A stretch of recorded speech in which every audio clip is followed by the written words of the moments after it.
In the beginning, there was darkness, and then, bang, giving birth to an endless expanding existence of time, space, and matter. Now see further than we've ever imagined, beyond the limits of our existence, in a place we call the universe. The universe is vast, wondrous, electrifying. But for space travelers looking for a thrill ride, it could be a one-way ticket. It's a place from which you can't return, or at least not in the form in which you went in. Go where no one has dared to venture. Take a virtual tour of the deadliest places in our galaxy and beyond.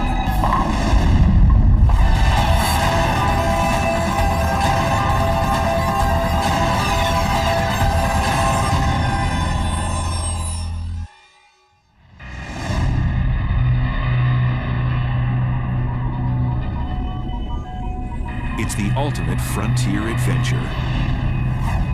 Space travel.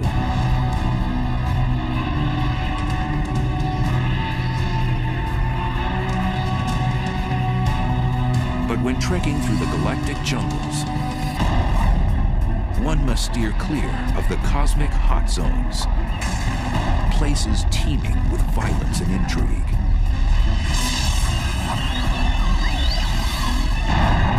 There are dangerous places, certainly very energetic phenomena that are a lot more powerful than atomic bombs being detonated, infinitely more powerful. The universe does seem to be a very violent place. It seems to have been born in a violent explosion called the Big Bang, and there's all sorts of violent processes going on.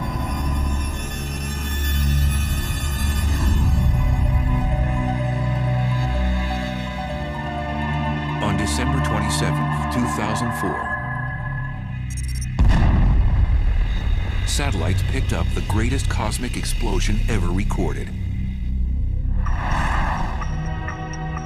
A blast 30,000 light years away, which had the power to briefly alter our planet's upper atmosphere.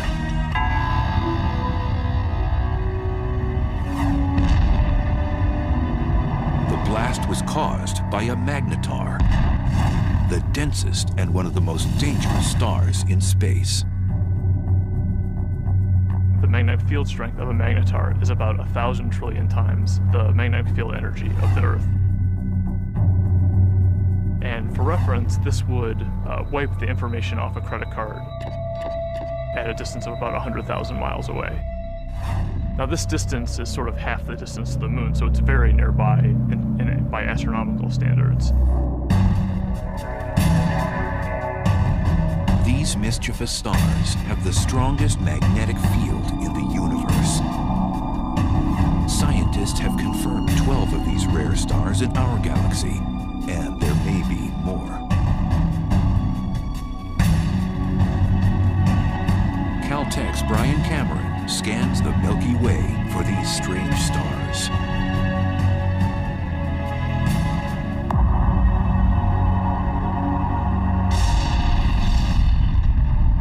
Magnetars are a special class of neutron stars with ultra-strong magnetic fields, the densest form of matter in the universe.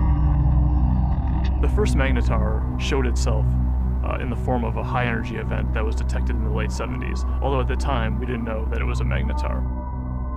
It wasn't until the early 90s that researchers suggested that these objects were dominated by magnetic fields, and that the magnetar theory was actually confirmed. Magnetars are born out of the death throes of massive stars. When a star dies, it begins to collapse and go supernova. Sometimes a dense neutron star forms from the centers of that supernova explosion. During the process, a few neutron stars become magnetars, which possess a strong magnetic field. These stars eject high-energy emissions of X-rays and gamma rays. We think that normal neutron stars are born from regular stars that are something like 10 or 20 times the mass of the sun. But there's evidence that magnetars are born from possibly even more massive stars than this, something like 40 times the mass of the sun. Typically, a star of such mass would be too heavy to form a neutron star. Instead, its mass would collapse into a black hole. Black holes are formed from cramming a certain amount of mass in a certain volume, and for whatever reason, these stars are unable to do that. One theory is that some massive stars undergo a weight loss program right before exploding as a supernova, losing 90% of their mass. So instead of collapsing into a black hole, the emaciated star becomes a neutron star with extreme magnetic powers. When the magnetic force gets incredibly strong, it deforms the magnetar's crust, creating seismic events called starquakes on its surface. Eventually, this crust breaks under the stress, and the magnetic field reconfigures itself into a lower energy state. And when this happens, a fireball is launched off the side of the star. So starquakes on neutron star surfaces are thought to give rise to these giant flares that we see.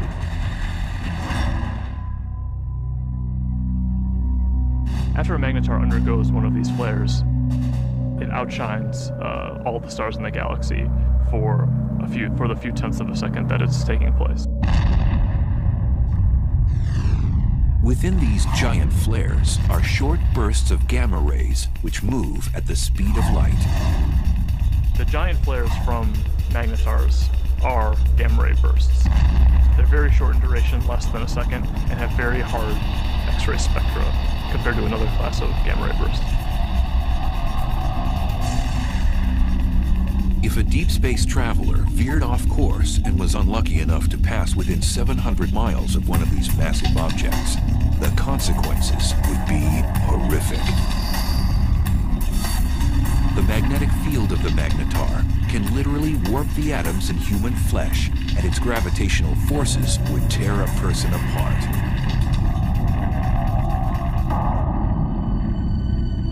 So then, how close would a magnetar have to be to wreak havoc in our solar system?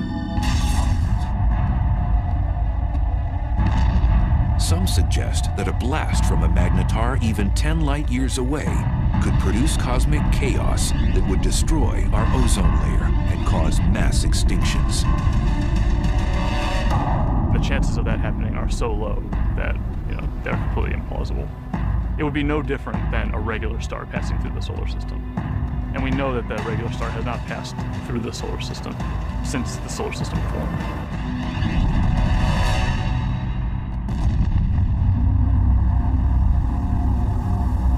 Scientists think that magnetars are only a few thousand years old and will become dim after 10,000 years. We're just now starting to understand the life cycle of magnetars. We think that they're very young, but how young is still uncertain.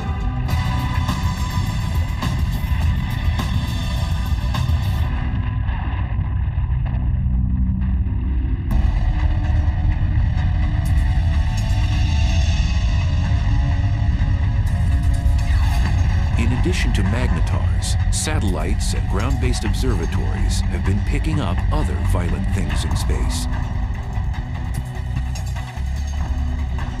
Scientists have now confirmed the existence of a phantom-like force that's so strong that it might very well be the most vicious phenomenon in the universe.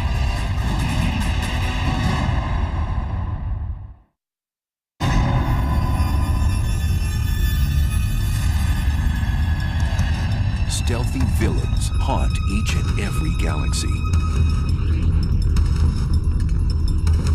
One particular beast tears up anything in its path and gobbles it down like a cocktail hors d'oeuvre.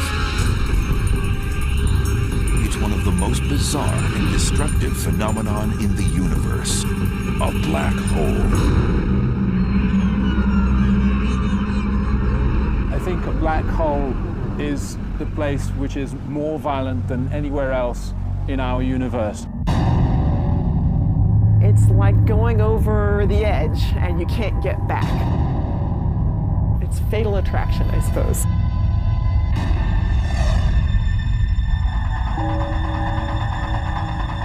A black hole is a region of space where the pull of gravity is so immense that nothing can escape it, not even light.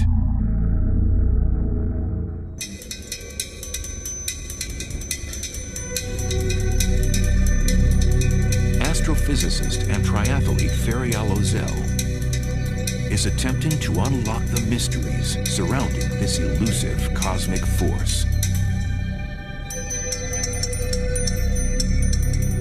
In a black hole, the gravity is so strong that no other force can compete with it, so everything collapses to a single point. Ozel says whatever has a close encounter with a black hole will fall victim to its relentless tidal force of gravity. Imagine you're swimming in a pool and there is no current. You can go whichever direction you want. Now imagine you're taken out of this pool and you're in a river. Imagine a current that is much, much, much stronger. That the only direction that you could go would be with this current. The space around the black hole acts like this wild river. You could never fight this enormous drag that you feel.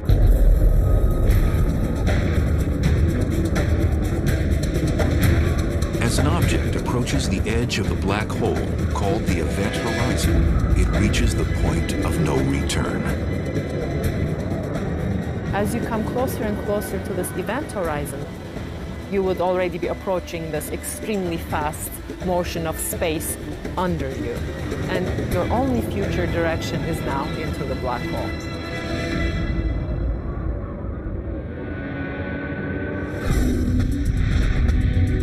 The idea of the black hole as a whole sometimes can be a little bit confusing. What it really is, in some sense, it's a place from which you can't return, or at least not in the form in which you went in.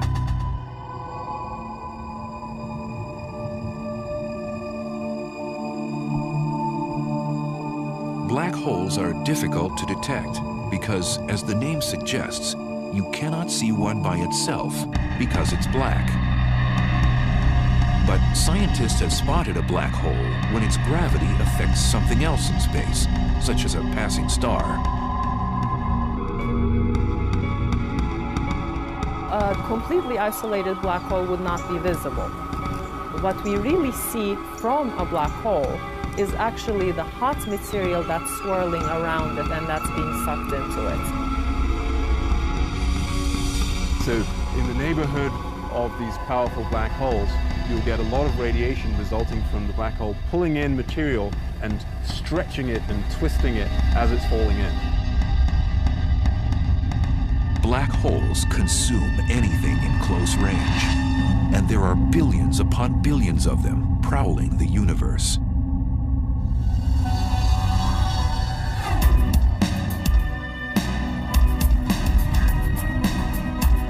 Astrophysicist Andrea Ghez is one of the world's leading black hole hunters. Black holes are not picky eaters. They'll dine on whatever get nearby. So they will happily eat gas. They will happily consume a star or a planet. When a black hole dines in a star, it does so first by tearing it apart. You might think of silly putty being stretched out, and then it just streams on in, sort of like water going down a drain. It's completely pulverized.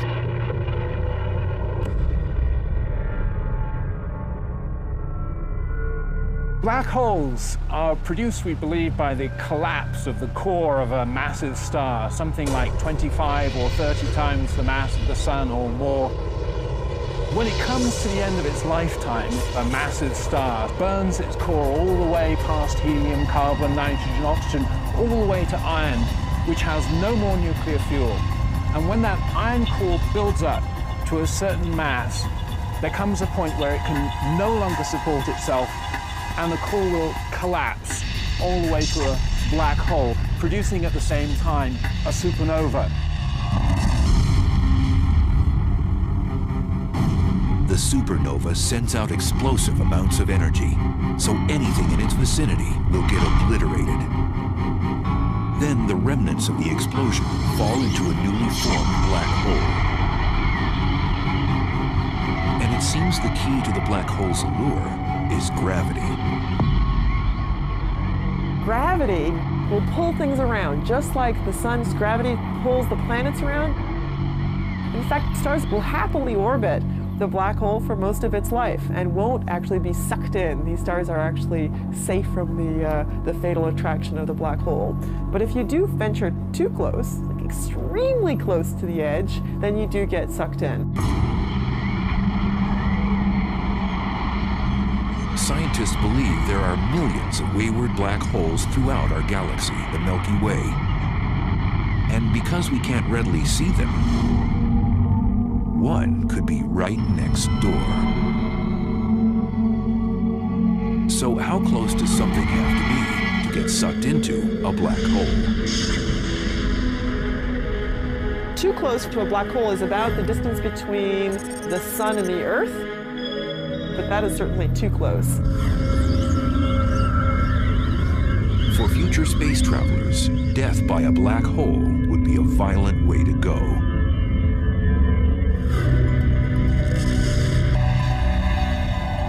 The method by which a black hole could kill you depends on how big the black hole is. They come in two categories. Most of them are the stellar mass black holes, which are 5 to 30 times the mass of our sun. If the black hole is stellar-sized, then the tidal forces near the black hole are strong enough that it will tear you apart tidally, even well outside the event horizon. If you wanted to fall into a black hole, you certainly wouldn't want to fall into one of those. It will spaghettify you. But in addition to the stellar-sized black holes, there are others that are mammoth, millions to a billion times the mass of the sun. And now scientists believe that these monsters hold center court in every galaxy, including our own.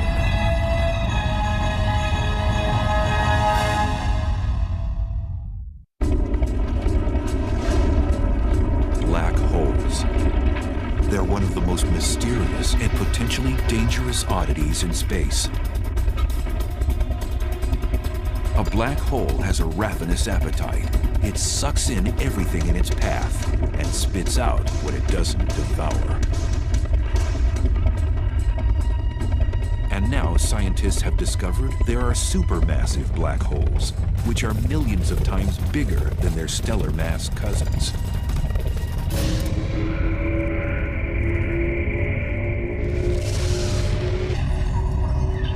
And evidence suggests that supermassive black holes were born after the Big Bang, when the universe was first created.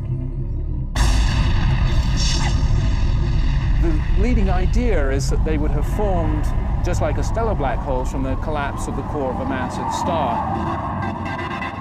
But then they grew by feeding grossly from the gas from other galaxies which collided with them.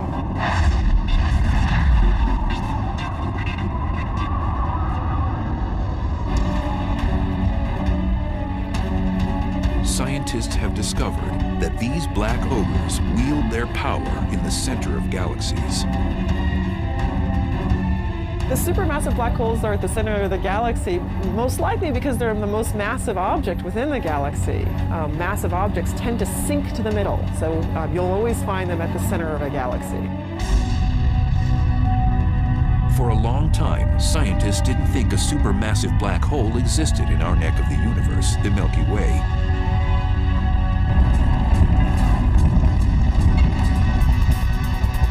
But in 1995, astrophysicist Andrea Ghez set out to prove one exists.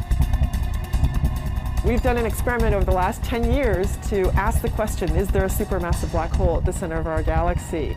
And the way we did this experiment is to use the motions of stars at the center of our galaxy to test whether or not there's a large amount of mass inside a very small volume. And that's the proof of a black hole.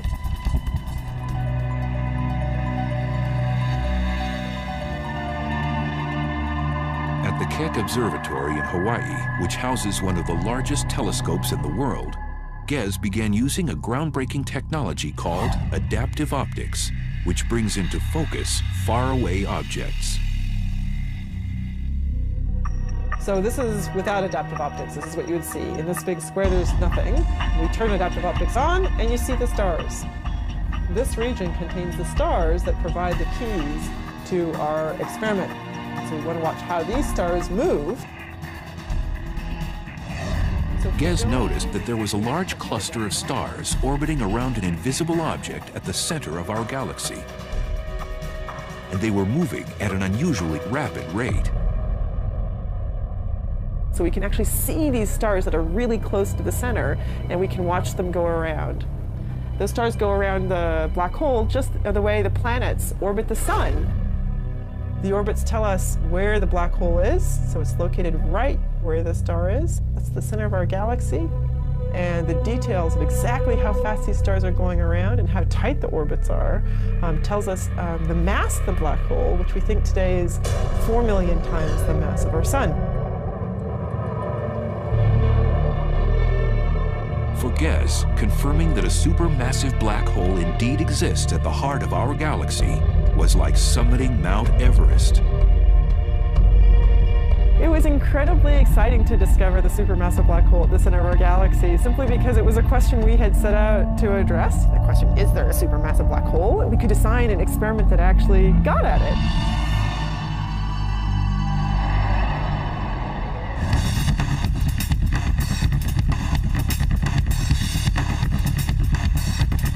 Astrophysicist Andrew Hamilton says death by a supermassive black hole would be much different than by its smaller stellar mass relative.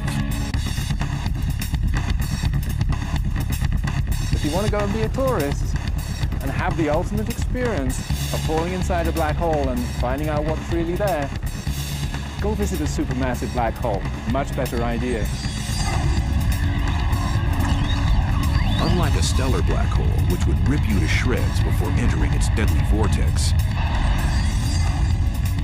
a space explorer could actually experience free-falling inside a supermassive black hole.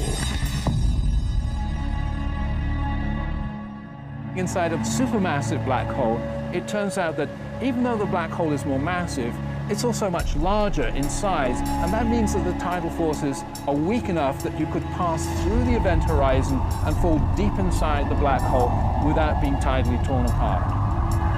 But deep down inside the black hole, the centrifugal force of the rotation of the black hole provides effectively a repulsion.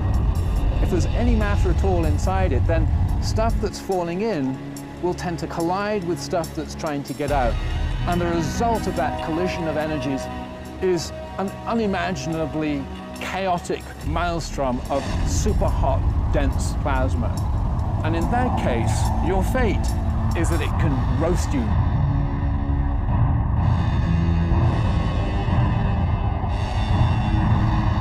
So how close would space travelers have to be to get sucked into a supermassive black hole in the center of a galaxy?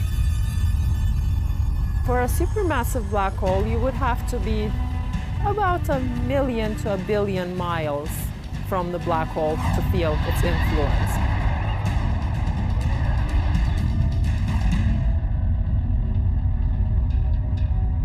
Over the years, the Chandra X-ray Observatory has caught our galaxy's supermassive black hole nibbling on cosmic matter, not binging like other supermassive black holes. Our black hole is today inactive compared to other black holes. Our galaxy has very little gas at the center, and so there's nothing really for the black hole to feed on. It's not eating very much. It's going on a bit of a starvation diet. Our galaxy's supermassive black hole appears to be fasting. This is partly due to the fact that as a galaxy ages, less and less matter is present for it to gorge on. But in the future, it might be quite a bit more active if it ever gets a fresh supply of gas at its center to feed off of. One way to rejuvenate our supermassive black hole's appetite is to collide with another galaxy. Sound implausible? 2 million light-years away, our closest neighbor, the Andromeda Galaxy, is charging toward us at almost 75 miles per second, or 270,000 miles per hour.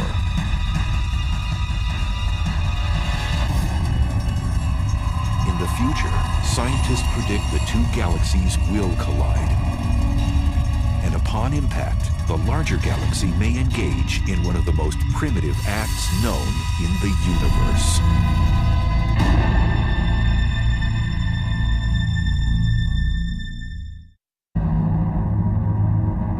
It's one of the most barbaric rituals in space. A larger galaxy eats a smaller one.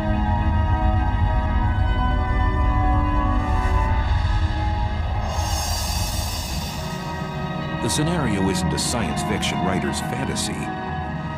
It's a cosmic reality. It's called galactic cannibalism.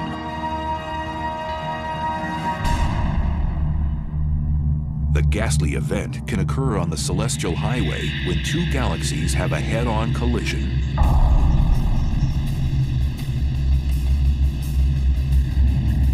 Both eventually meld together in a less than harmonious merger. If you're a galaxy, it's very violent. You're torn to shreds.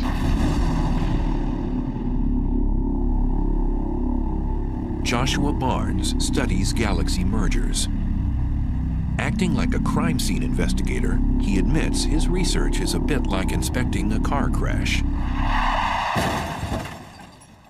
Imagine that you come across the scene of a car crash. Two wrecked vehicles, but no witnesses, nobody to tell you what happened. All you have is the physical evidence. That's basically what we have to do when we study colliding galaxies. So there are no witnesses to a galactic collision. All that you have is the present state of the wreckage.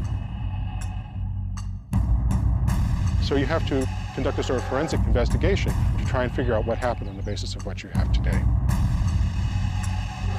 If they collided head-on, you would know because the fronts were squashed up, but if they, say, sideswiped each other, which is actually more likely in galactic collisions, that would leave you a completely different pattern of wreckage, and you could interpret that. So what causes galaxy mergers? It's gravity. Everything in the universe is falling freely through space, and where you've got two large objects like galaxies, their mutual gravity pulls them together, so they fall into each other. So it's really just the force of gravity pulling things around. The galaxies that we're seeing colliding today, most of them have been bound and destined to collide for upwards of 10, 15 billion years, and they're only now just making it to that first collision.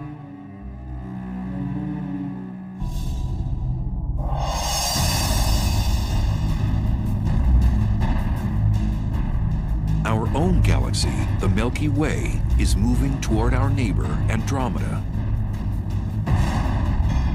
Both galaxies are spiral in shape, but Andromeda is about twice as massive, with a supermassive black hole the mass of 30 million suns.